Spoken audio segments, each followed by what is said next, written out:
Oh, man. How about a couple Super Bowl champions on our show today? Three-time Super Bowl champ Patrick Chung on the program. We're doing a training camp tour. Are we starting in New England? Maybe. Should we? Maybe. We had Randy Moss on the show yesterday, Calvin Johnson on the show. Today, Patrick Chung and another Super Bowl champion, one of our faves, Dwight Freeney.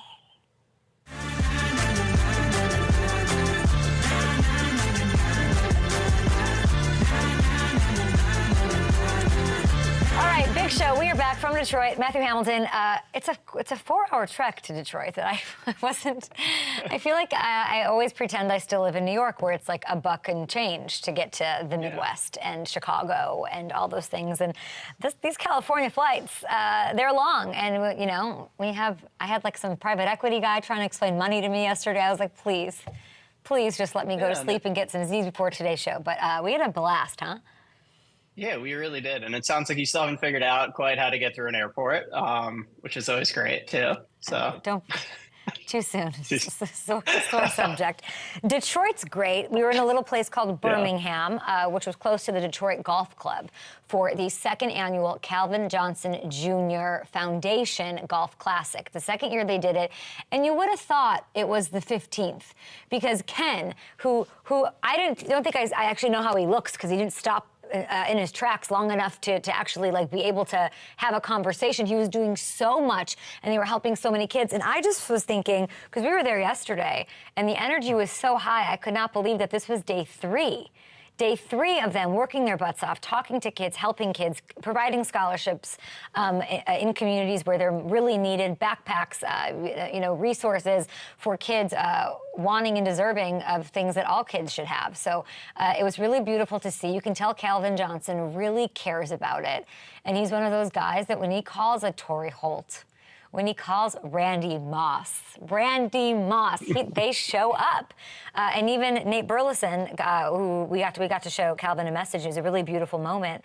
You know, we sent that to Nate probably between takes of a promo for tomorrow, and he's talking about, you know, an assassination on a candidate for presidency and former president, and he's doing all of these things, but what did he do? he responded immediately and said, absolutely, I got you. Calvin's my guy. And, you know, and he didn't just send like a little message. It was so thought out, heartfelt, got his Lions hat on. It was unbelievable.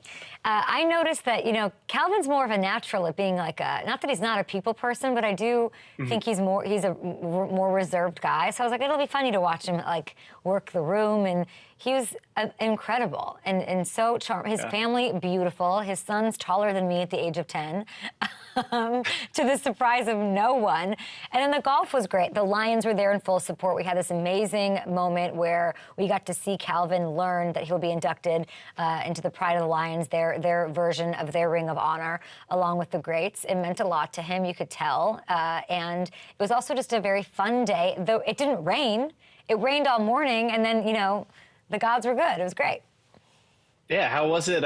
You know, I had to leave you when you took off on that golf cart, which was terrifying for everyone. I was worried about the children.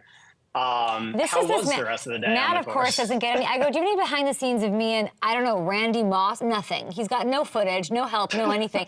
But he does have footage of me learning how to drive a golf cart.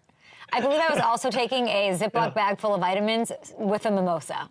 That was what was happening right there. That's Kat. That's quite a baggie. Yeah, Kat's on our team, and and we went and I didn't golf, but I was hanging out with a wild chiropractor, Doctor, I forget his name, but he was wild and really fun. And there's a lot of just local people from the Lions, people from a lot of celebrities, and I was just schmoozing and boozing. There's something called a birdie shot. I'd never heard of it before, but it was fantastic. Every time somebody hits a birdie, I at one point I'll say this, I met like the Lions brass, like the head of comms, the COO, all of that, Mike Disner or whatever, and I like at one point kicked off my shoes and like went and was like taking shots for them. Not shots, like teeing off, and that part was not pretty. And then I found a puppy named Maya, and then I went home. Sounds like a great day. It was great, and it was all for a great cause. And just big thanks to Ken, big thanks to Calvin Johnson's family, who are so hands-on and amazing. Everybody who showed up, it couldn't have been cooler to be there. It was a very pinch-me moment when you're like, oh, Randy Moss, hold on, Calvin Johnson, come over. It's just crazy. It's awesome. Yeah. Yeah, it really was. And almost $400,000 in scholarships given out already by Calvin Johnson's foundation, which is incredible. Amazing. I was joking with somebody. I texted Hamilton, like, who's the most random line? Give me a random line name you can think of. And he said Joique Bell. And I was like, please put in a bid for the Joique Bell signed jersey for me. Click, because they were doing everything they can to raise money. And it is for such a good cause. And, you know, obviously thanks to Calvin Johnson for even thinking we're cool enough to grace his presence with something like that. We had a great time and would love to do more stuff like that.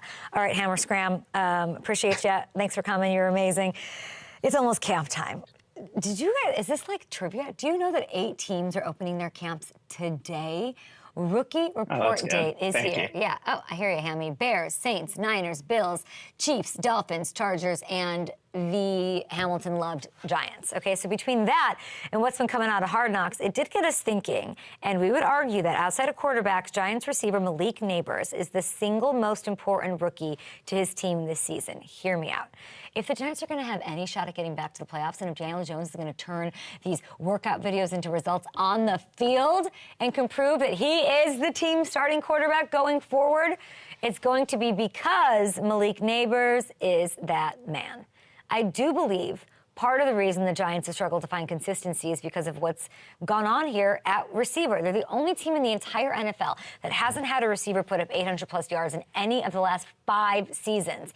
And I know you're saying, well, the quarterback's throwing to him. No. To put that into perspective, 28 teams had a player that hit 800-yard mark last year, okay, alone. 20 last year alone. 11 of those that had multiple guys do it. Multiple guys do it, okay? That's a lot of hitting 800. Isn't that crazy? Multiple guys, 20, like it's crazy. They haven't had a dude do it in 5 years. Does that change with Neighbors? I think it does. He brings everything you want to the table. Physical skills, the speed. We got hands. We got route running. Everything you want. All-time receiving leader at LSU, of all places. That means he did better. We've talked about this on the show before. Jamar, better than Justin, better than OBJ, those LSU dudes. So I'm also loving what we're seeing and hearing on Hard Knocks. I'm not all caught up, but check this out, as I haven't seen it either. How do you handle losing? Be straight. Not at all. I really hate it. I hate losing more than I love winning. Okay, and then how do you handle not being involved early in the game? How do I handle it? Yeah. I handle it pretty tough, especially, you know, during the week. That's what I'm looking for. Been in the offense, you know, in the week, you know, putting in the work with the one offense, getting a lot of plays, you know, known to be called for me. So if I'm not in those plays and not getting the ball, you know, I'm pretty hard on it. I love the honesty. And if you're knocking what he had to say, I think you're missing the point. It's not selfish that he wants the ball. He wants the ball because he knows the impact he can have for his team when he gets involved in the game. I challenge you to find me one star receiver, one bona fide star receiver who doesn't feel that way. Not even a star. Any receiver who doesn't feel this way. He's the difference maker, isn't he? With Saquon gone, with all of that, Hamilton. And let's not forget that I saw Malik Neighbors, who wanted nothing to do with me. We were in Frisco, and we saw Malik Neighbors, and he was working out. He was like getting it in, like he was really focused. And I just mosey on out there like an idiot, and I sit next to him and I'm just like, hey. And we start talking. He was very focused, very. I mean, it was so hot out there. I feel bad. I was trying to make him talk to me, but that's what kind of got us thinking about this and the impact he can make, especially sans Saquon. Yeah, and it was cool. He was super locked in. Still had those the chains on, which was working out in those must not be easy. But no, I'm with you. I think the talent level with him is next level. It's something the Giants haven't had since Odell left, and they've struggled. They've tried a lot of different things to replace that production, and they haven't been able to. So it's going to be huge to see what Malik can do for them this year. You want him to want the ball. Let's just you want him to say, Daniel, hit me. All right, I also want to talk little Falcons here. We got Patrick Chung, Dwight Freeney, back-to-back Super Bowl champs on the program today. Love that. We're just running into everybody. We saw Harry Douglas yesterday, a former Falcons receiver. He was at Calvin's golf tournament in Detroit.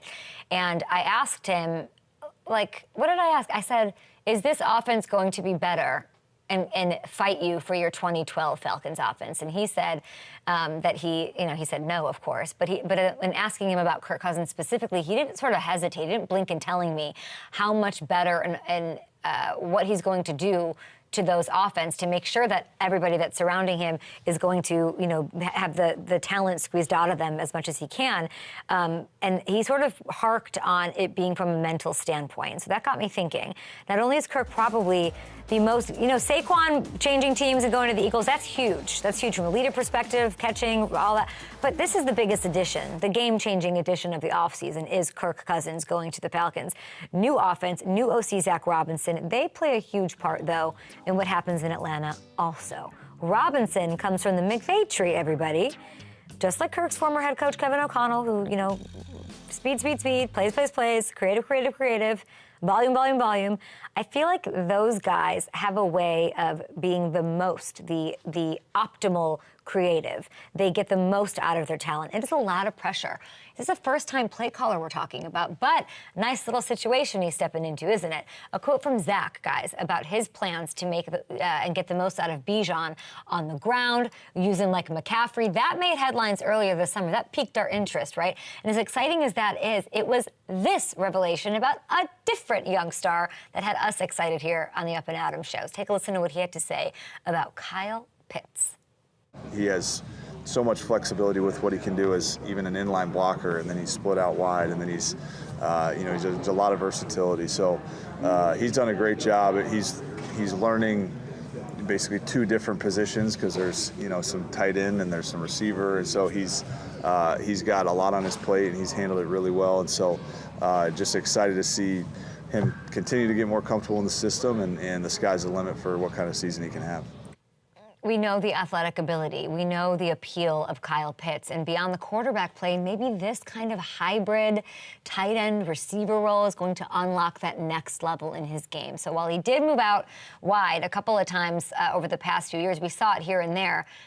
Sort of saying this, putting your money where you're like, committing to this and really working at it and learning the wide receiver position is nice. And the new scheme in Kirk Cousins, I think, unlocks a superstar level to his game that we, of course, saw in his college career, and we certainly saw in his rookie season where he had that 1,000 yards. So it's got me super, super excited. And from a fantasy perspective, Pitts is going 6th at the tight end spot this year. Y'all are drafting the next coming weeks.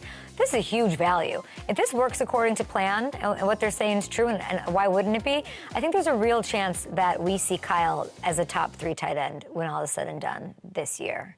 Yeah, I'm going to call my shot on that top 3 tight end finish, even though a lot of mouths to feed there in Atlanta. Okay, coming up next, Super Bowl champion. We had Randy Moss on the show yesterday. He didn't get a ring. This guy's got like a million rings. Patrick Chung will be joining the show. We've got Dwight Freeney on.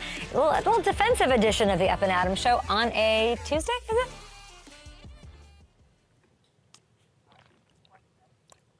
Uh-huh. Okay, good. I'm looking at this. Do I super helpful?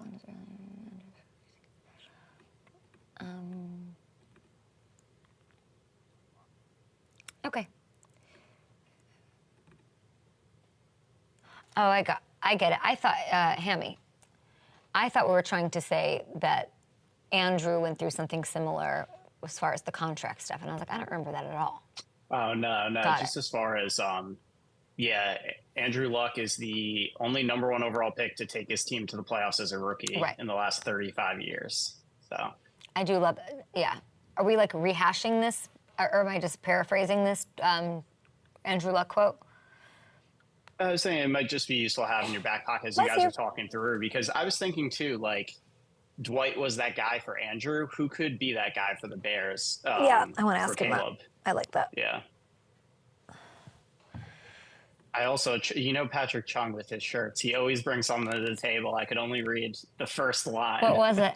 I think it says English is important, but, and I couldn't see what the but was. I feel like the McCourtys always did the graphic tees too. Yeah. Brothers McCourty. Okay, that makes sense. Yeah, yesterday was unreal. It really was. Guys, it was so, guys, seeing it was Calvin so and funny. Randy together was was special. I wanted to get a little more like, what was the most competitive moment, or like when did they? But hearing them talk about looking at you know what else I was thinking? Like, what year would this be that they would be looking at? What years did they cross over? Because Randy was ahead of him. Yeah. So Calvin came Because like in. What was it? Randy was at the tail end of 2007? Jerry's, Yeah. right? Yeah. They crossed So over. Go ahead. So Calvin's rookie year was Randy's record-setting year in New England. The Say, what 23 year? touchdowns, all What that. year? 2007. I thought it was 2007. Yeah. Yeah. So in 2007, Twitter was what, 2009? I think so. When did Twitter start? Instagram later, 2011, I think. So, like, how are you getting their stats? You don't have do you have a smartphone? Are you Googling? Yeah. I mean, In 2007, how are the you? internet did exist in 2007. I understand, but yeah. so you're on the sideline, but like it wasn't until 2017 that I was seeing like stats from other people because of sports books and fantasy Yeah. in game. That's the thought that crossed my mind. Why? Welcome back to Up and Adams on a Tuesday. Big week. We've had Randy Moss, Torrey Holt looking to get into the Hall of Fame. We had Calvin Johnson on the program. So much fun. I hung out with Charles Haley. He's got 5 Super Bowl. I was not ready for Charles Haley. I did not do my research well enough. Maybe there's a lot of Charles Haley stories going around, but a bona fide champ who, by the way, let it rip on both his former squads, the Cowboys and the Niners. We're going to bring that interview to you.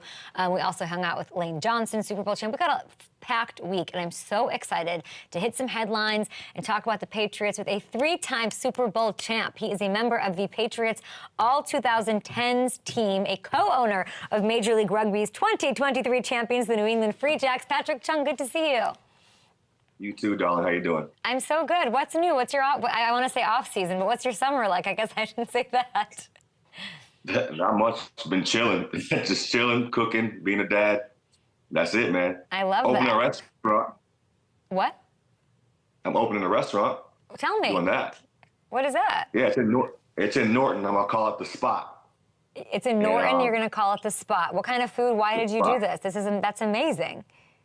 Yeah, it's just been something I've been wanting to do for a while, but restaurant business is a little scary. But I just pulled the trigger, and it's a great location around the water. So see how it goes. It should be like high level pub food with a bunch of rotating like oxtail, jerk chicken, and all the staples and all that. So hopefully it's successful. We'll see how it goes. Patrick, when does it open?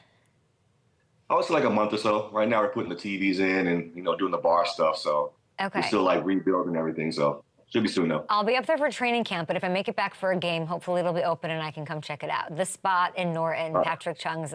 I mean, I'd say that's something. You're not just hanging out all day. You're opening a freaking restaurant. That's amazing. I mentioned the rugby thing, which I love. So let's just start there. Your Free Jacks, currently the 3 seed heading into the Eastern Conference semis. That's this Saturday. What do I need to know about the matchup? It's Old Glory DC. Can your team go back to back, Patrick? You know what that stuff's made of. I mean, I'm hoping. I mean, we have a lot of good players, great coach, that obviously. So, I mean, we're on a roll, Glad we lost early. That woke us up a little bit, as a fan. So now we're on a roll. So hopefully we can get past these guys. They're a good team. So, we'll see how it goes. You were in attendance for Tom Brady's induction into the Patriots Hall of Fame yesterday. Randy Moss sort of took me through what was going through his head when he got that beautiful standing ovation. He was crying. What was like sort of the standout moment for you from being there and actually feeling that energy? I mean, he's the GOAT, man. I mean, he deserves every single thing that happened that day. I mean, just seeing all the fans just love this guy. I mean, I've played with him for 12 years, and I feel the exact same. I'm a fan too. So he deserves everything. He's worked for it. He didn't ask for it. He deserves everything, man. He's the man. So the whole thing was great. I was nervous talking. I'm nervous talking. I played in front of 60,000 people like for years, but I'm terrified to talk because it's such a special thing. It's a huge thing. It's Tom Brady. So the whole thing was great, man. Good to see all the old players. So it was a good time. If they'd handed you the microphone and said, "Give us your best Tom Brady story," what would you say?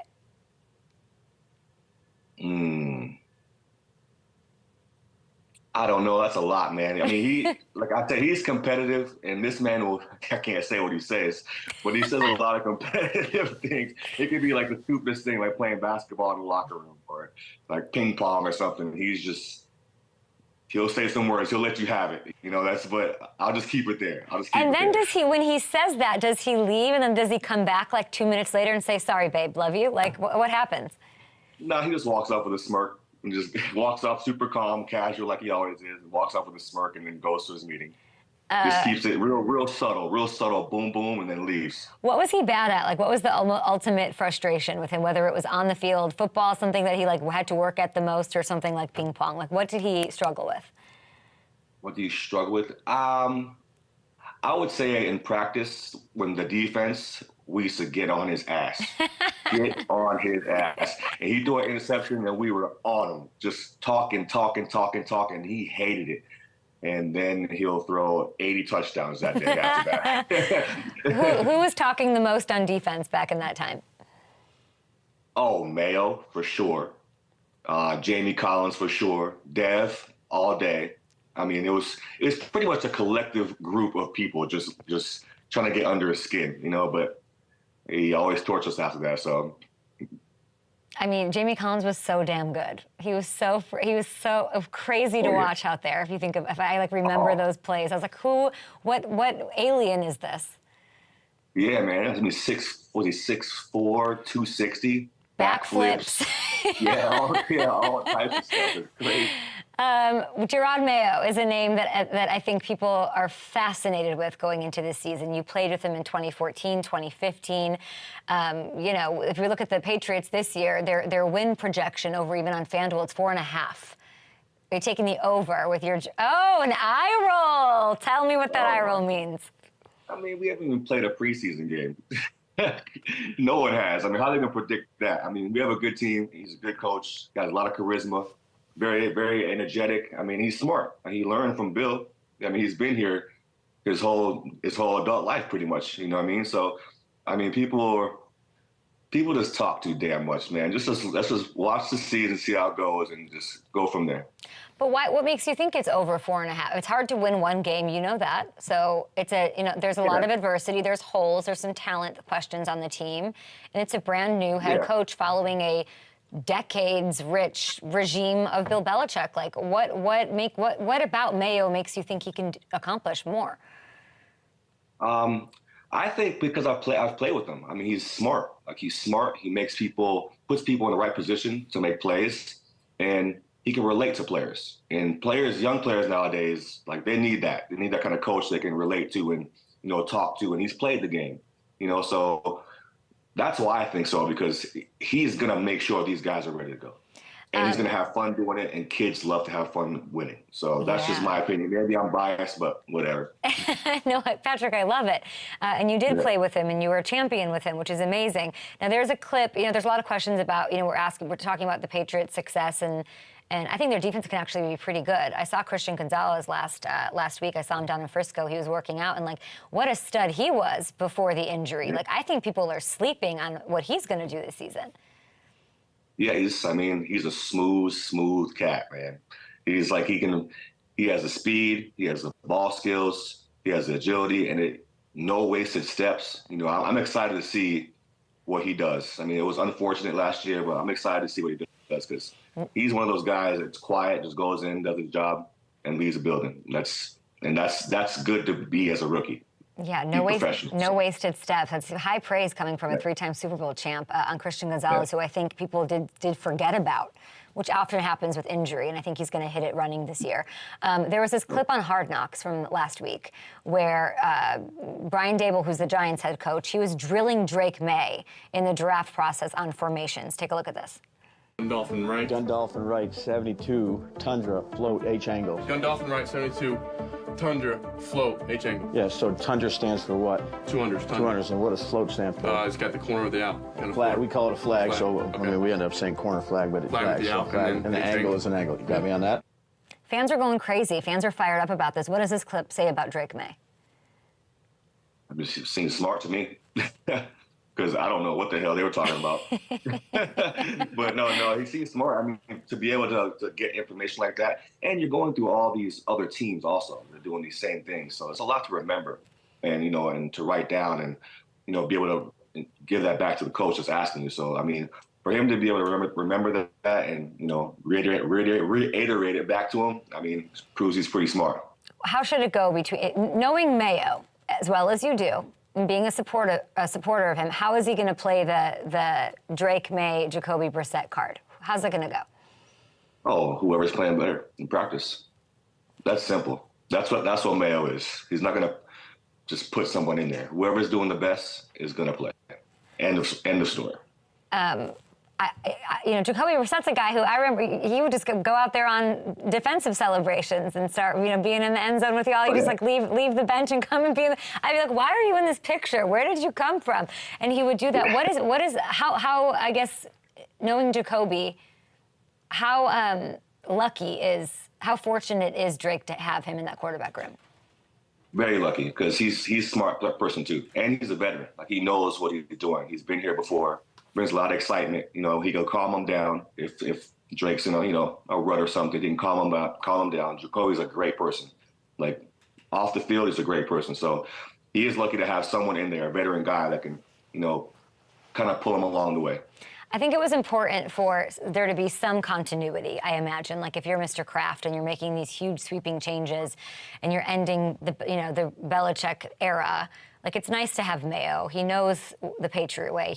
There's some semblance of, like, this is the vibe, this is the energy. Some stability, I think, was important for ownership. And then you have, you know, Mayo with Jacoby Brissett, he's there, and then you have Slater. Slater's there doing his thing. When you heard that news, what went through your mind? I was not surprised. Slater loves football way too much. Way too much. You know, he's going to go down in the Hall of Fame too. You know, so Slate's the man. He's always there, always smiling. You know, and, you know, kids love to see that. You know, you see a Hall of Famer at practice still smiling, still want to work. You know, that resonates a lot for young kids. So I'm glad he's out there. I was not surprised at all. Patrick, is there any world where you rejoin the Patriots and help out? I plead the fifth. So maybe? I plead the fifth. Let's go. I was going to say, because when I asked you, like, what are you up to? You're like, just being a dad. I feel like, you know, obviously we're going to launch the spot in Norton. It's going to be successful, Michelin star winning place. And then I feel like you might, you know, you're still in the area. I mean, do you talk to Gerard? Yeah, I do, yeah. I talk to all of them, but plead the fifth. I feel like Christian Gonzalez could use you. I mean, what does plead the fifth mean? Are we saying, like, you've been asked? Are we saying you're interested? What can you tell me? I'm saying I don't know. Okay. Here's my question. Let me put it to you this way. What would you bring to this staff? The same thing I brought when I was playing. Just a little toughness, some education for these young guys, and, you know, put them in the right spot. Okay, love hearing that. What do you think needs to, you know, obviously there's a whole culture change, the Bill Belichick era ending. I'm so curious from your perspective, because it was so ingrained, even like being a reporter up there. It was just like, this is the way it is. We belong here. We're in this box. Don't stand here. Do this. What are you looking forward to sort of changing the most? Or what do you think needs to change the most? Because it's not going to be easy to just flip that switch. Yeah, I don't think too much is going to change. You know, like, maybe you'll be a little more like, I don't know, like Mayo's different. He's a little more relaxed and, like, always joking around. So maybe a little more relaxed, but I mean, that's still instilled in him too. You know, that can't go anywhere. That's still going to be there. So I don't think too much is going to change, because it worked. But I think Mayo's going to do it in his own way, if that makes sense. Not too much is going to change. It's still organization. All the people are still there, so they know how to run it. So I don't think too much should change, honestly. Yeah, and it's 24 years of things going really well. And I think, like, even just the fan support that showed up for that Brady event you were at, like, these fans are hungry. They want to support. Like, I'm just hoping the fans are patient this year, right? A little bit, as it's sort of a rebuild and adding pieces. Like, let's just support Mayo and his vision. Exactly. I feel the exact same. I mean, he just got in. You know he's smart. You know he can play. I mean, let's just see. I think he's going to be great, because I've played with him and I've been around him, so I know. But, we'll see. Let the fans see for themselves. All right, Coach. There are some reports flying around. I mean, I know it's coming. There are reports flying around Boston that Matthew Judon wasn't going to play under his current deal, and he pushed back against those rumors a little bit yesterday, Patrick. But it's kind of clear he wants a new deal. Where do you think Judon stacks up as far as top edge rushers in the league? Oh, he's definitely up there. I mean, just look at the stats. You know what I mean? And consistently, like year by year. So, I mean, you can just look at those and you can tell he's up there. I mean, he's explosive. He has good moves. I mean, he's good. I mean, there's not much I can say. He's a great dude, too. He's a clown also. He's an absolute clown in a good way. It's good for the locker room. You know what I mean? He's a good dude. He's always laughing, always good charisma. And just watch the film. I mean, it's very simple. Yeah, I'm seeing this. I mean, 12.5 sacks in 2021, 15.5 2022. He got hurt last year, had 4 sacks before he went down. How important is Judon to the success of this team? I think it's very, very important. It's just in the locker room and on the field. But that's not my decision. But he is a playmaker. He is going to make plays. But, we'll see what happens from here. You got a fellow Duck, Bo Nix, competing for a QB1 spot in Denver, okay? He has the 5th best odds to win Rookie of the Year, 5th. Yeah, there we go. What does the world need to know about Bo Nix that we don't already? He's versatile. He can run. He's actually bigger than people think. He's actually kind of like a little thick guy, but he's versatile. He can throw. I mean, he has a speed. He has a strength. We know he's smart. So, we'll see how it goes. Hopefully he gets the spot. I'm rooting for him. Another Oregon Duck getting the QB1, but we'll see how it goes, man. But he is very versatile. So, but he's also a rookie, so you got to see it when we get the pads on, and we'll watch him then. Yeah, and Sean Payton's no joke, so we'll see what happens. He didn't bring in Zach Wilson for no reason. They're probably gonna, he's gonna push him a little bit, I bet. Yeah, that'd be a good little competition. I mean, they're kind of around the same kind of athleticism, So we'll see how it goes. Love that. Patrick Chung, congrats on the restaurant, and good luck to your Free Jacks, your New England Free Jacks. They're going to give, listen, Old Glory, D.C., you're getting hell. You're going down this weekend. Right. Good luck winning. Yeah, good luck winning back-to-back, so you can put that on. You got a lot of rings, but none back-to-back, right? None back-to-back. You'll do it with your team here. Your rugby, I have a good feeling about it. And then you'll be an owner or a coach, it'll be great. It'll be nice. It'll be nice for a resume. Oh, Patrick, Tom Curran's just going to eat this shit up when I put it, Patrick Chung joining the staff. Sorry. All right, we'll see. You never know. All right, hopefully maybe I'll see you at training camp and we'll link up. I would love to see you. Are you going to go to training camp? Yeah. Just let me know. Okay, I would like that. All right. Yeah, amazing. Love that. They're in my ear saying, keep talking to me. We're going to let you go. You're the best. Thank you so much, Patrick Chung. We got Dwight Freeney on the show right after this. Do not miss it. Fascinating. There's my friend. Dwight's got to be one of my favorite guests. He just lets it rip. We love it. Let's do it.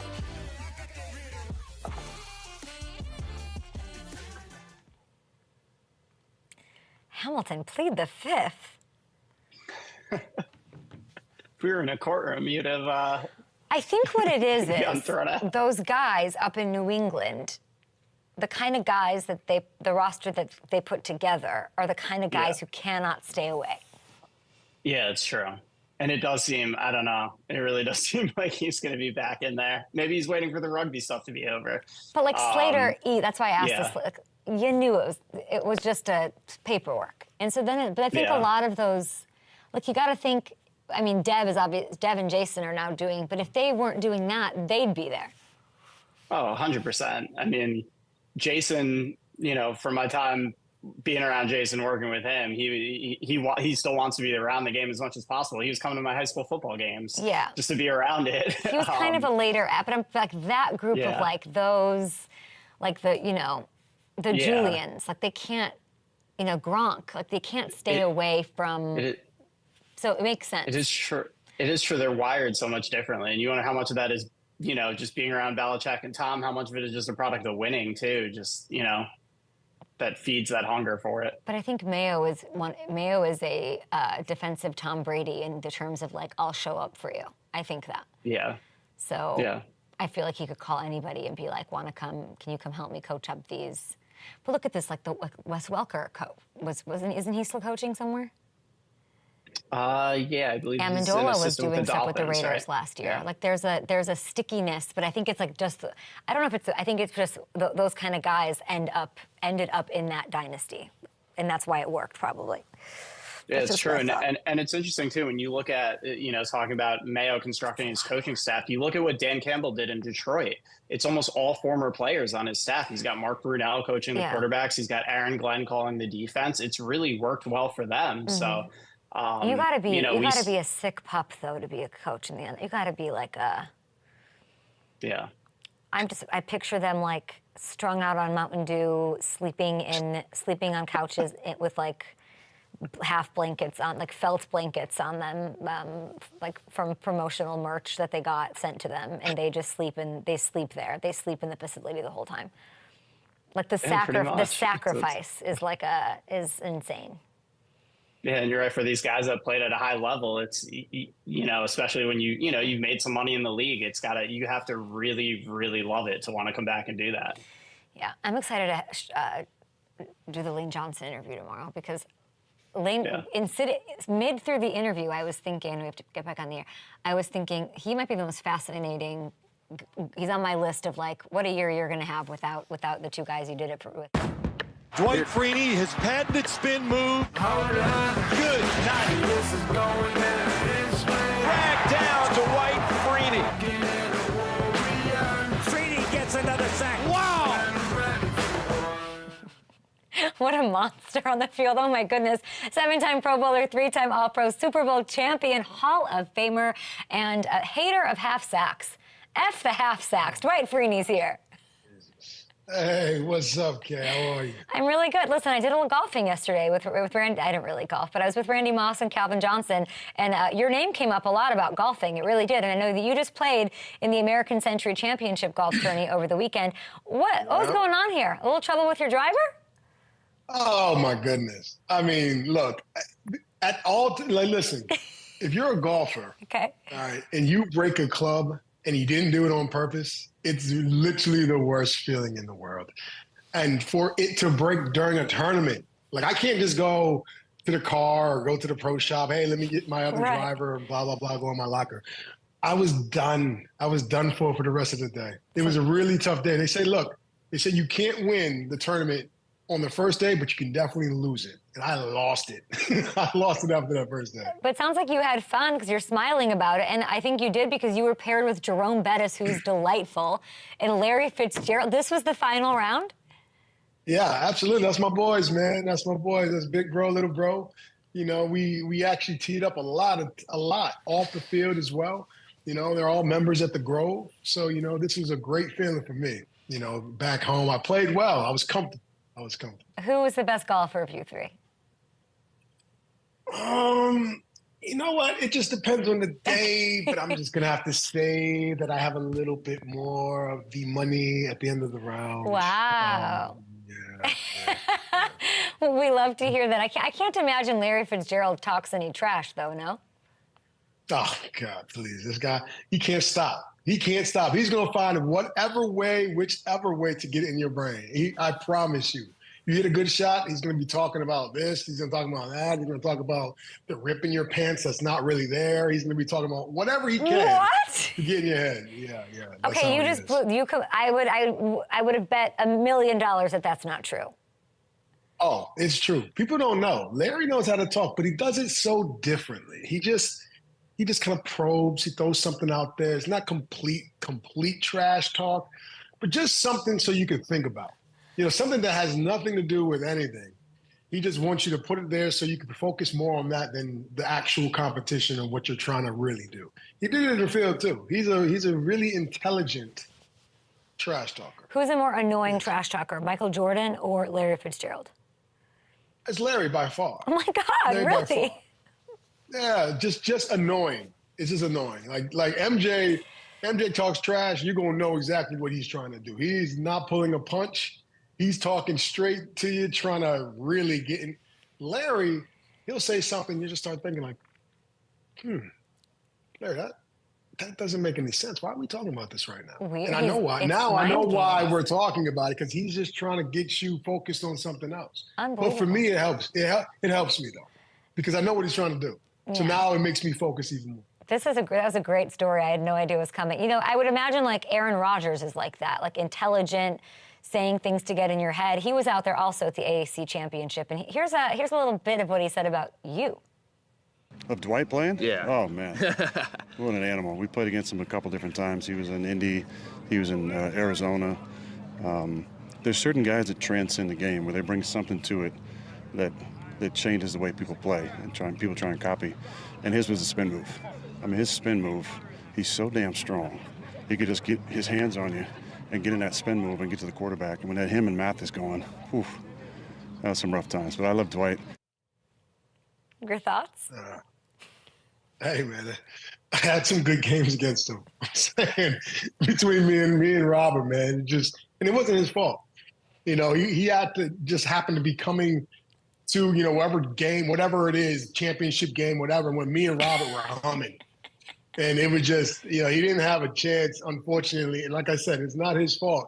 Like, we can't give Aaron Rodgers time to throw the ball. All right, he's too good. He's too talented. He can make every single throw on the run. You know, he's arguably one of the best, like, talented quarterbacks there have ever been in this game. I mean, he can run for yards. He can run and just get for space and kill you. So if you don't get to him, it's going to be a problem. You're 5-1 against him. 2 playoff wins against him. Watching you watch what he's saying, I feel like you want to eat him right now. Well, look, I'm retired now, all right? So maybe on the golf course, and I don't know if I can be on the golf course. But, you know, football, that's a done deal for me. I'm just sitting there like a fan like you. That's it. You look like a lion, and he looks like a little gazelle talking about you, and you're ready to just pounce and get it done. Yeah. How legit is Aaron Rodgers 2024? You know what? I think with the quarterback position, it's all about experience. It's about recognizing coverages, knowing where you want to go pre-snap, and getting your offense in the right positions to succeed. All right. Obviously, I think he still has the physical skills. I mean, I think that's the only part that you would question when you're talking about a quarterback who gets older. Does he have the arm strength? Can he throw in those windows? He still looks good. All right. He still looks like he can throw the ball. So I think he's going to have if they have the other pieces around, they can protect him, because the older you get, you don't want to get hit. Trust me, I know. All right. And I was on the defensive side. All right. But as a quarterback, you definitely don't want to get hit. So as long as they can protect him and give him the time to throw, I think he has a good opportunity to carve him up. He's really that good. So this is a Super Bowl contending team. I mean, I think they're in a conversation of playoffs. Okay. Playoffs. And, you know, you never know what's going to happen in the playoffs. Everyone likes to talk about Super Bowl contending, I guess, because you're in the playoffs. You have a chance to get there. And I'm not saying they don't, right? But I'm going to say, you know, they get past the first round, and it's going to be whatever happens after that. And it just depends on whoever had a better day that day is who's going to win. You know, there was games and years where, you know, the Colts, on paper, we were the greatest team ever. We only walked away with 1 Super Bowl ring after all those years that we were so great. All right, and that just tells you how tough it is to win the big one. I think he has enough time to be in that conversation of, hey, potentially, you know, doing well in the playoffs. Super Bowl, I don't know. I mean, I would say they're Super Bowl contenders because he doesn't have to face you. Yeah.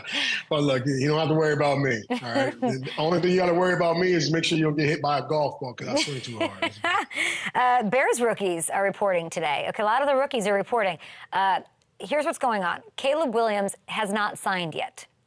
As someone from Chicago, that's very worrisome. That's very concerning. Are you worried if a deal doesn't get done today? When's camp start? They report today. Rookies are supposed to be there today. I I think in the next couple of days, you would start to think about what's going on there. You want to start on the right foot, right? You want to start with the right momentum. You want to start trending here. You don't want to start going down this way. Now, I know it's business, and sometimes people like to say it doesn't affect what you do on the field. But as a rookie, there's really not much more wiggle room, especially how the CBA is designed now, to where as though you have a lot of negotiation room and power. So for me, I would tell him to hurry up and get in there and get comfortable. And I think he will. I don't think they're going to lead him down the wrong path. Hopefully, this is one of those deals where it's a little minor thing, and he can get in there. But you want to start off on the right foot. You don't want to start off holding out, people looking at you like, do you really even care? It's all about me and the money. It's not. I probably would guess it's not, and it's probably something small. But he'll be in there. The Bears need him. He needs to be there. How big of a deal is it? You had Andrew Luck. You had a rookie come in and do a great job, as Chicago fans would like to see Caleb do. Yeah. How big of a deal is it if he misses the few days before vets show up on Friday? It's not the end of the world. Okay. It really isn't. It's that's why I said it's a few days. As long as you're getting in there when the rest of the team is there, the core of your team, when that first training camp starts, that's what really, really matters. A lot of the guys who he's going to be throwing to is not there. They won't be there until the vets get there. Got it. I mean, is it important for him to get there early with the rookies? Sure, it is. Optics doesn't look great, right? Yeah.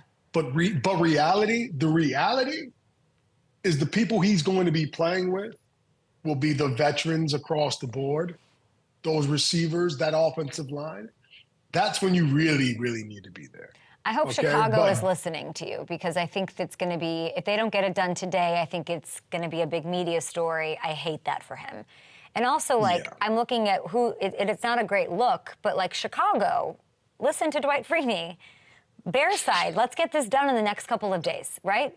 We got to get this done. We have to sit. Yeah, you want to get it done. You want to get it done because you don't want to have something stupid like this linger. You want to just go out and just clean slate, start taking off the right way. That's what you want, all right? This is business. It is important. Yes. But the truth is, if he came in when the vets came in, trust me, no one's going to care. No one's going to care. No one on the team is going to care. I mean, if you're Rome, aren't you I want to have as many reps with him as possible? He's a rookie, and he's his, they drafted him. He's going to have. It'll be enough. He's going to have plenty of reps during the training camp and the rest of whenever they want to have the reps. I promise you, as a player, you've been through it. You understand it. As long as he shows up during that first day when everyone's there. Okay. He's good. And if he doesn't, I'm going to call you, and you're going to have to talk me off a ledge. They have to sign Rome, I believe, as well. I was looking this morning. My producer, Chris, found a great quote about you from Andrew Luck about you. And I was going to paraphrase it, but he said, the first day I walked into, this is Andrew Luck, the first day I walked into the locker room, 2014, one of the all-time great defensive ends, arguably the best of the last 15 years, Dwight Freeney said, "Hey, rookie, step into my office."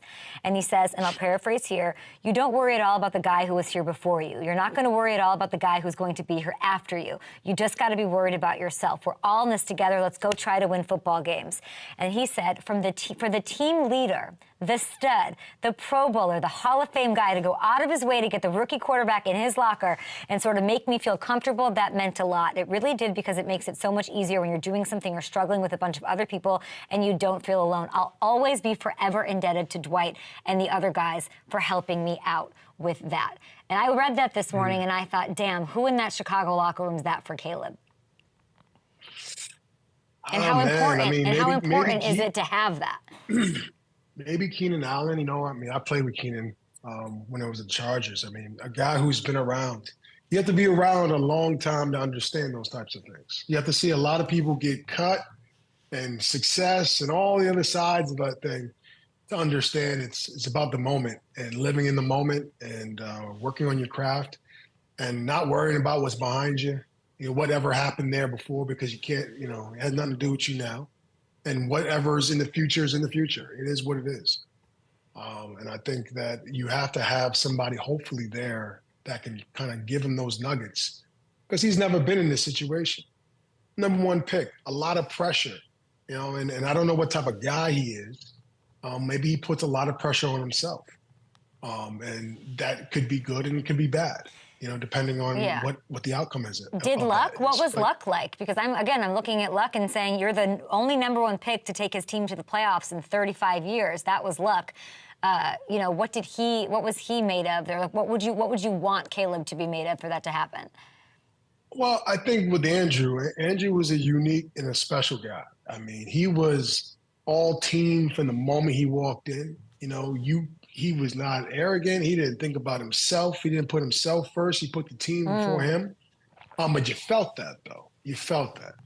And he was just a great guy, you know. And I think if you have those types of attributes where, you know, you're really feeling genuinely like, you know, you're one of the 11 guys that are on that field on offense, and you're just a guy there. And obviously, you know, at the quarterback position, you assume a leadership position. But even that you are a leader, you still don't seem as if you're above everyone else, all right? And I think Andrew was great at that. Yeah, it does seem like... I think if you have, if you have what? Sorry, it's finished. Sorry. No, what I'm saying is if you have enough of that, I think, you know, guys will, you know, surround you and help you and support you. And I think you're in a better position to succeed. You know, and I don't know Caleb. I don't know what type of guy he is. I've heard some good things. You know, as long as he's one of those guys and those types of guys, I think that they have a better chance to succeed with him as a quarterback. But obviously there's so much more that factors into winning and getting into the playoffs. You know, he's only on the field 1/3 of the time. You have the defense, you have the special teams, you have to put him in the right position to make the throws that he needs to make. There's a lot of other components. This is just one small one. Yeah, we can't give the quarterback that much credit. You know, there's a lot more that... Hell no. I can't even believe you were that nice to Andrew Luck. You hate quarterbacks. Oh, stop it. I was already, you know what, you have to kind of like, you know, okay, quarterback, okay, it's okay. Have you landed on a facial expression for your Hall of Fame bust yet? I have. I definitely have, and it's going to be, I can't tell you. You're going to have to see it. You're going to have to see it. Can I have a hint? You're going to have to see it. It will be me. Put it that way. Okay, here's my question. Will Aaron Rodgers be scared when he sees the bust? Or will he be like, aw? He's not going to go, aw. He's definitely not. I hope that's not what I'm going to be getting when they see the bust. If that is what you're getting when you see that, then I got a problem. I love Aaron Rodgers. And the fact that I don't know if there's anybody, I'll have to ask research. I'm asking, is there anybody else who's 5-1 against Aaron Rodgers? I have to ask. Like, really? I don't know many people who are. Hamilton, are you here? I really don't know. Hamilton, are you here? That doesn't it sound like a crazy statistic? As much as I love Aaron, it's a little, it's like, that's 5-1's crazy with 2 playoff wins. 5-1 is absolutely nuts, especially knocking him out of the playoffs twice. I mean, this is a guy that for his career look at Dwight's face. Is 148-75. So to be 5-1 against that guy is unbelievable. Who else would anything come to mind? Not to me. I can't think of anybody who's had consistent success. All the stories about Aaron, it's the other way around, of him dominating everybody else. Dwight, what's the secret to taking down Aaron Rodgers? Just get to him before he throws. That's all you can do. Just get to him before he throws. That's all. That's it. I was on a clock. I had 2.5 seconds to get there. If I didn't get there in 2.5 seconds, there would be problems. Dwight Freeney, everybody, a Hall of Famer with a serious, hopefully mean, grisly Hall of Fame bust coming to Canton near you. I can't wait. In between. Was it hard to pick? Oh my God, it was terrible. I had no idea. Yeah. But I think I got a good one. We know you got a good one. You should like it. I will, I'm sure. You're the absolute best. Thank you for all of the insights and for doing this to quarterbacks your whole life. Oh, yeah. There you go. Cute little quarterbacks. It's okay. It's okay. Dwight, you're the absolute best. Have a good rest of the summer, and hopefully Caleb shows up and signs by Friday. No, absolutely. You take care of yourself, all right? Thank you, I will. All Bye. Right. Bye-bye. Oh, Hamilton, I just love talking to him. No problem. I love talking to him. He's like the coolest, like smoothest. Watching him watch Aaron talk was so funny to me. It really was. And I was I don't think laughing he'd out seen loud. that, but yeah. You what? I don't think he'd seen that either. It kind of came out. No, yeah. Well, he's too busy Chris out found there that on the golf yesterday. course. Yeah. Gosh, that was so funny. Yeah. And yeah, he's responsible for like almost 10% of like Aaron's career losses, if you think about it. That's crazy.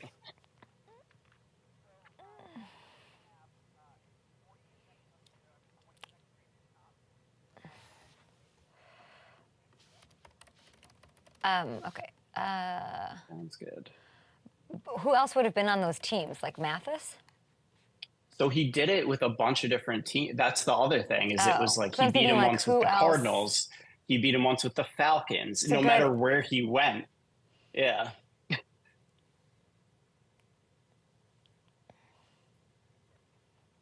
So that reporter had to know that split to ask that question, right? I don't know, because he just... Well, why would you ask about... that's such a random... I didn't watch the broadcast, but why would you ask, like, tell me about taking on Freeney? Like, he'd have to see, like, Freeney did pretty... Oh, a Syracuse kid. Oh, yeah. NBC. Was it on NBC? Oh. No, this was just a Sorry. independent reporter that caught up with Aaron and got to ask him a few questions, yeah. So with Dwight going into the Hall of Fame and being there on the course, yeah. And if we get a chance to talk to our good friend at Jets camp, we should definitely bring that up.